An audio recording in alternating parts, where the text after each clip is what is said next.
በዛሬ ቪዲዮአችን የምንመለከተው ስለ ሊዮኔል ሜሲ ነው። Recuerda mi nombre, Leo Messi.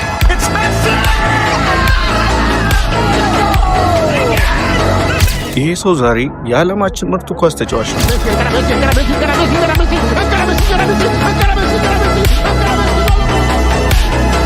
የሊዮኔል ሜሲን እውነተኛና ሙሉ የህይወት ታሪኩን በዚህ ቪዲዮ የምናይ ይሆናል። ዝግጁ ከሆናችሁ ወደ ቪዲዮ።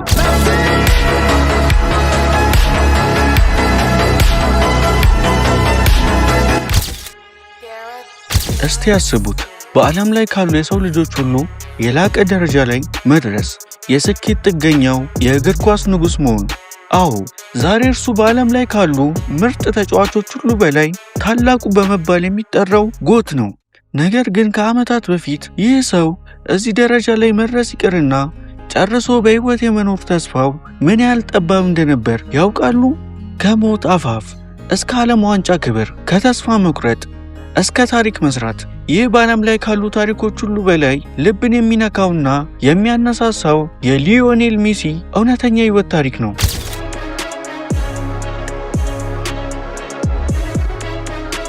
ታሪኩ የሚጀምረው እንደ አውሮፓውያን አቆጣጠር ሰኔ 24 ቀን በ1987 ዓ.ም በአርጀንቲና ነው። ሊዮ የተወለደው ምንም ከሌለው የዕለት ጉርስ እንኳን ከሚቸግረው በጣም ድሃ ቤተሰብ ውስጥ ነበር። አባቱ ጆርጅ እና እናቱ ሴሊያ ልጆቻቸውን ለማሳደግ ቀን ከሌሊት ይታገሉ ነበር። ይህች ጨካኝ ዓለም ገና በልጅነቱ ፈተናውን ብታሳየውም ሜሲ ግን የሚሸሽበት አንድ አስማታዊ ዓለም ነበረው፣ እግር ኳስ። ነገር ግን ሜሲ በዕድሜ እኩዮቹ መሃል በጣም አጭርና አካሉ ትንሽ ስለነበር የሰፈሩ ታዳጊዎች በቡድናቸው ውስጥ ሊያጫውቱት ፈቃደኛ አልነበሩም። አንድ ቀን ግን ሁሉንም ነገር የቀየረች ድንቅ ሴት መጣች፣ ውድ አያቱ ሴሲሊያ። የሰፈሩ ክለብ በጨዋታ ላይ ያለ ቡድናቸው እየተሸነፈ ነበር። በዛ ጊዜ አያቱ ወደ አሰልጣኛቸው ቀርባ ይህንን ልጅ አስገባው ስትል አጥብቃ ለመነችው። አሰልጣኙም በግድ ተስማምቶ ሜሲን ሜዳ ውስጥ አስገባው። ያኔ ታሪክ ተጀመረ።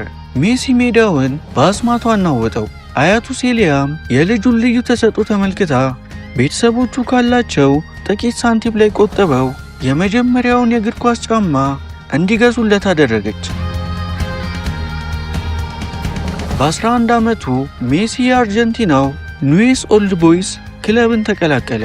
ነገር ግን ሕይወት ደስታን ነስታ በምትኩ ሐዘንን ልታከናነበው መጣች። ገና ስኬትን ማሽተት ሲጀምር በሕይወቱ ትልቁን መርዶ ሰማ።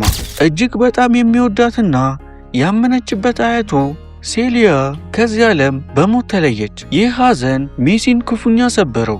ዛሬም ቢሆን ጎል ሲያገባ ወደ ሰማይ እጆቹን አንስቶ የሚያሳየው ለሷ ነው። ፈተናው ግን በዚህ አላበቃም። ገና በ13 ዓመቱ ሌላ አስደንጋጭ ወሬ መጣ። ሜሲ እንደ እኩዮቹ እያደገ እንዳልሆነ ቤተሰቦቹ አስተዋሉ። ወደ ዶክተር ሲወስዱት የተሰማው እውነት ግን ልብ ሰባሪ ነበር። የእድገት ሆርሞን እጥረት በሽታ እንዳለበት ታወቀ። ዶክተሮቹ በሽታው መታከም እንደሚችል ቢናገሩም ለሕክምናው የሚከፈለው መርፌ ግን እጅግ በጣም ውድ ነበር። ያ ድሃ ቤተሰብ ደግሞ ይህንን መክፈል በፍጹም አይችልም ነበር። ሜሲን ለመርዳት በርካታ የአውሮፓ ክለቦች ቢጠየቁም ሁሉም ወጪውን አይተው ፊታቸውን አዞሩበት፣ እስከዛች አዳኝ ክለብ እስከ ባርሴሎና መምጣት ድረስ።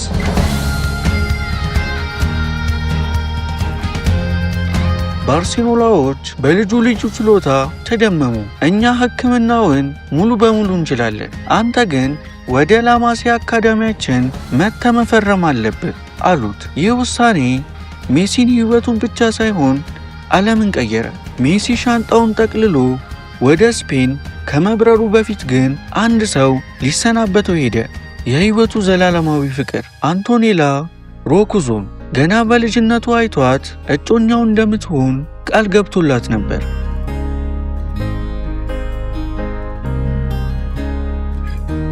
ወደ ባርሴሎና መጣ።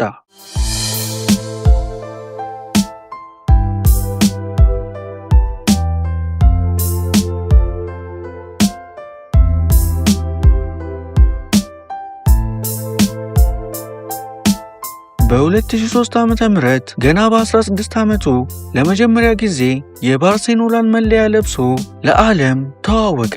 በ2004 የውድድር ዘመን የመጀመሪያውን ጎል ሲያስቆጥር ደግሞ ያንን ኳስ ያቀበለው ሌላኛው የኳስ ተጫዋች ታላቁ ሮናልዲኒዮ ነበር።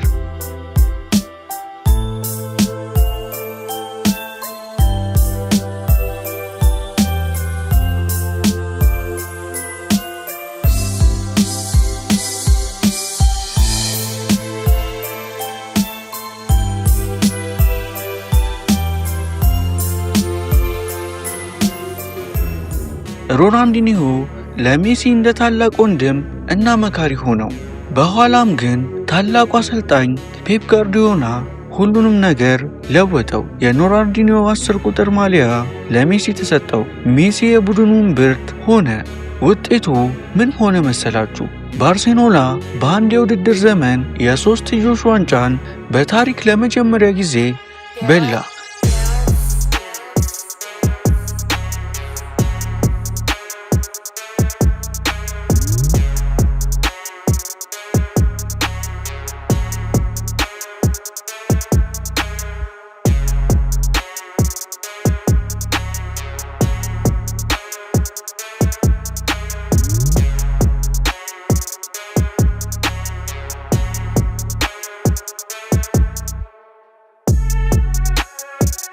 ሜሲ በ38 ጨዋታዎች 38 ጎሎችንና 19 አሲስቶችን በማድረግ ዓለምን አስገረመ።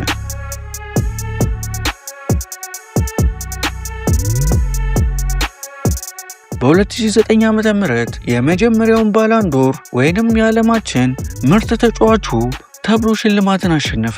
በ2010 ሁለተኛውም። ይህ ቻናል ምንቲ ፕላስ ይባላል። ለየት ያሉ ታሪኮች በዚህ ቻናል የሚቀርብላችሁ ይሆናል። ይህንን ቪዲዮ ስትሰራ በጣም ለፍተን ጊዜ ወስደንና ለእናንተ ይመጥናል አይመጥንም የሚሆነውን አይደን ስለሆነ እናንተም ለዚህ ድካማችን እንጠይቀው ላይክ፣ ሼር፣ ሰብስክራይብ እንድታደርጉልን ነው። ሀሳብ አስተያየታችሁን ኮሜንት ላይ አስቀምጡልን።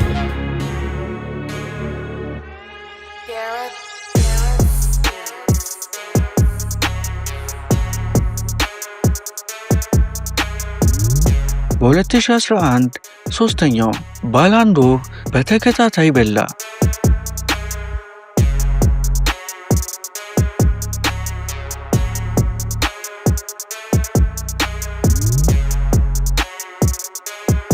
በዚህ መሃል የሜሲና የክርስቲያኖ ሮናልዶ ታሪካዊ ፉክክር መጋጋል ጀመረ።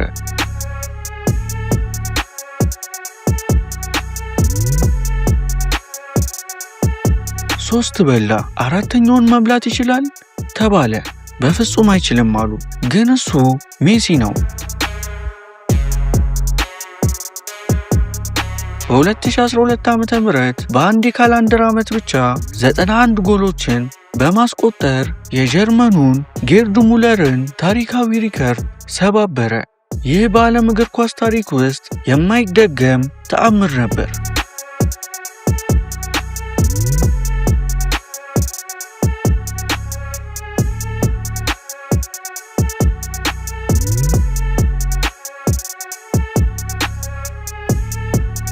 ነገር ግን ከእያንዳንዱ ትልቅ ስኬት በስተጀርባ ትልቅ ስቃይ አለ። ጋርዲዮላ ከባርሴሎና ከወጣ በኋላ ሜሲ በክለቡ በብሔራዊ ቡድኑ ፈተና ገጠመው። በ2014 ዓ.ም በዓለም ዋንጫ ፍጻሜ አርጀንቲናን ይዞ ለዋንጫ ቢቀርብም በጀርመን ተሸንፈው ዋንጫው እጁ ላይ ያለች አመለጠችው። በ2015 እና በ2016 ደግሞ በተከታታይ 2 የኮፓ አሜሪካ ፍጻሜዎችን ተሸነፈ። ዓለም ጨከነችበት።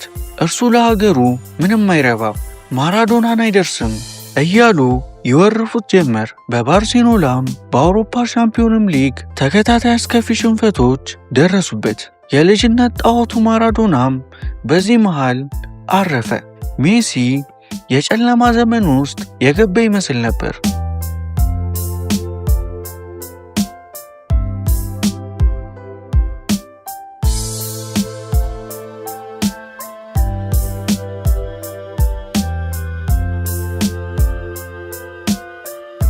ነገር ግን እውነተኛ ሻምፒዮኖች የሚታወቁት ወድቀው ሲቀሩ ሳይሆን ከወደቁበት ተነስተው ታሪክ ሲሰሩ ነው።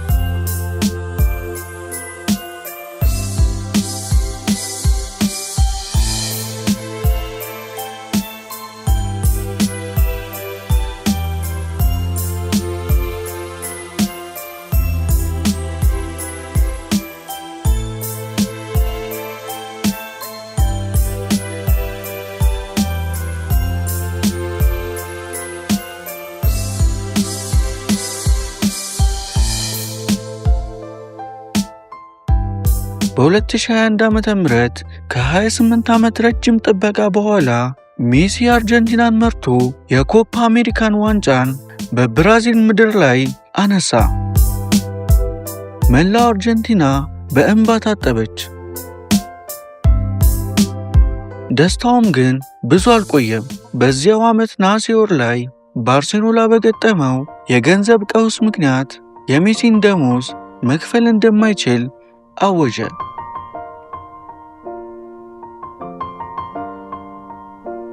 ሜሲ ለ778 ጨዋታዎች የተጫወተለትን 672 ጎሎችን ያገባለትን ሕይወቱን የሰጠውን የልጅነት ክለቡን በእንባ እየተናነቀው በነፃ ለመልቀቅ ተገደደ።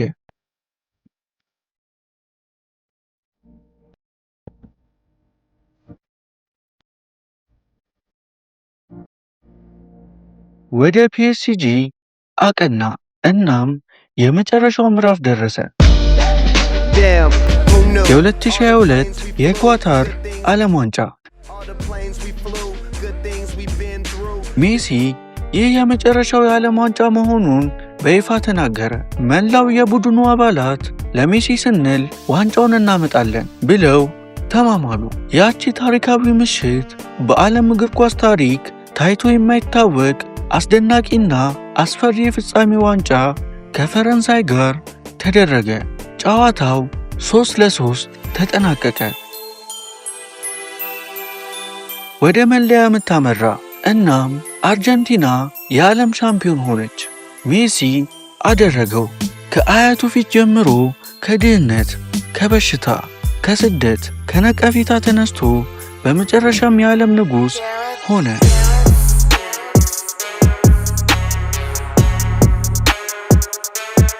ይህ ታሪክ የሚያስተምረን አንድ ትልቅ እውነት አለ። በሕይወትህ ውስጥ ምንም ያህል ድሃ ብትሆን፣ ምንም ያህል ፈተናዎችና በሽታዎች ቢከቡ፣ የምትወዳቸው ሰዎች ጥለው ቢሄዱም እንኳን በተሰጥኦ ካመንክ እናም ተስፋ ሳትቆርጥ እስከ መጨረሻው ከተዋጋ አንተም የዓለም ንጉሥ መሆን ትችላለህ። ተስፋ አትቁረጥ። ታሪክህን መስራት ገና አሁን የጀመርከው።